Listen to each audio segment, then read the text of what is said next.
So in this last segment today, what we want to do is actually take the kind of sinusoid modeling or sinusoidal structure that we've just seen and actually apply it to something real.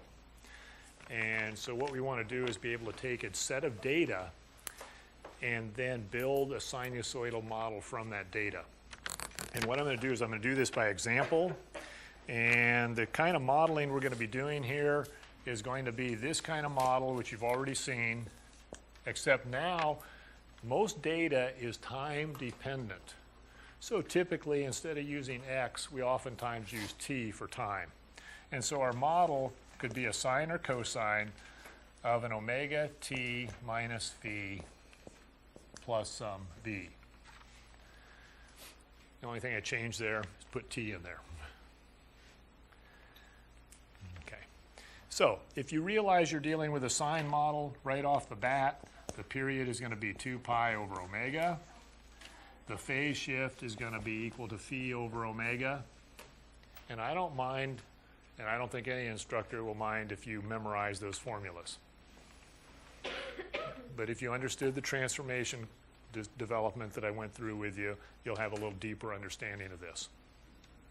And then your amplitude is A.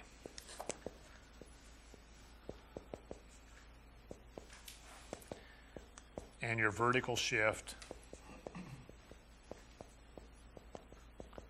is B. Okay, those key components.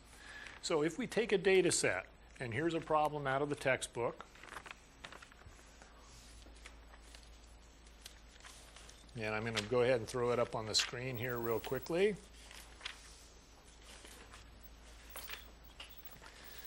It's monthly temperature data. And then I'm going to quickly grab the calculator and here's a data set, which I'm not sure I'm going to make that big enough right momentarily so that if somebody's looking at the DVD, they can maybe see those numbers. Now what I'm going to do with those numbers is we're going to label each month of the year as numbers 1, 2, 3, 4, 5 through 12, and then I already input these average monthly temperatures for Baltimore, Maryland. We could just as well have done Eugene, Oregon if I had that data set available. Okay, so I already have that. I already have that in the calculator. Now are the questions that are being addressed. Right up here. They want to draw a scatter diagram. They want us to build a sinusoidal model, and then they want us to do some things with it to find the curve of best fit down here. So with that in mind, you don't have to punch along. All you have to do is just note that I'm doing problem 32 on page 429. So here's the screen. And I'll get back out here so we can see it. So we've done this back in college algebra. If you're rusty on scatter diagrams, then go back and watch some of the DVDs from the college algebra course.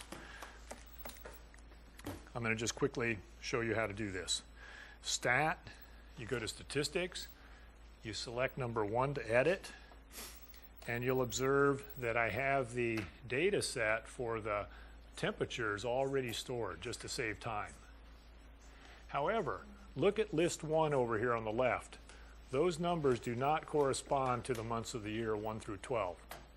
So what I have to do is I quit, and back on the home screen I go to Stat, I select number 4 to clear list, and then I'm going to use the shift or the second key on number 1 on the calculator to make sure I clear data set 1, which were not correct numbers. So that's done. Now I go back to Stat, Edit, and I come to this data set and I start entering my numbers 1 through 12. A quick way around that too, you don't have to go edit or delete anything. You can just go to L1 on the stat list and highlight it, and they'll change automatically. Right. Yep.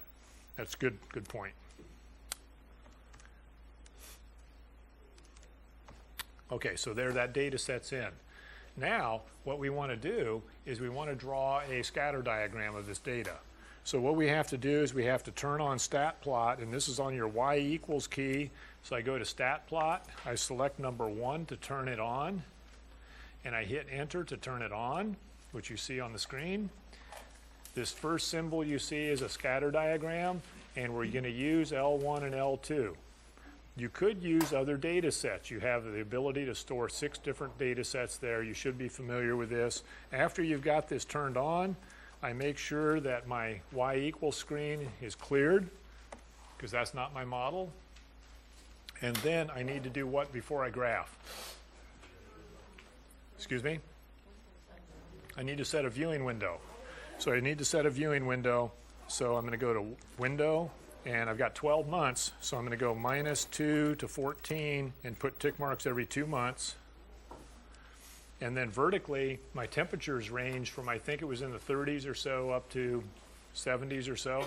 So I'm going to go -20 to 90 and put tick marks every 10.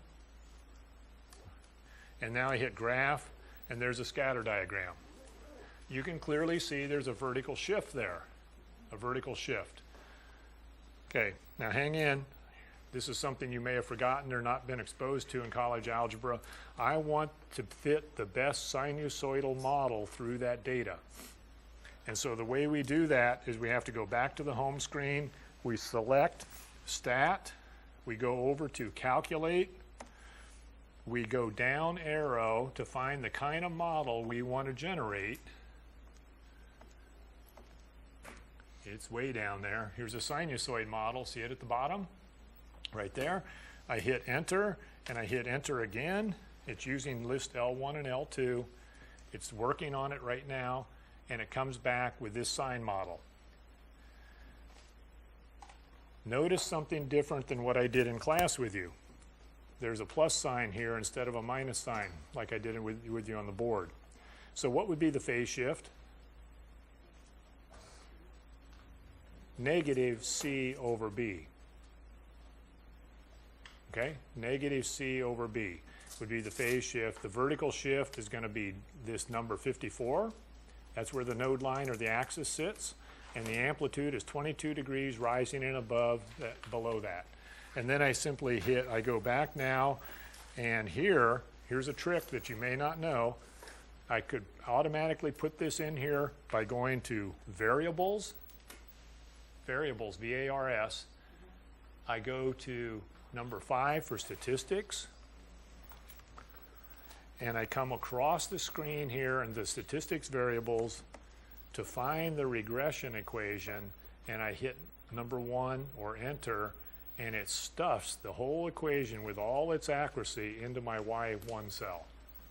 Now I hit graph, and it lays the sinusoid model on there. The next session, I'm going to start by building a model by hand from just the data without using the statistics features. Okay. So I had to rush a little bit, but that'll end the session for today.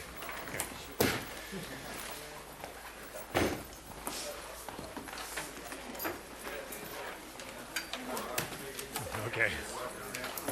Hope I didn't go too fast. Okay.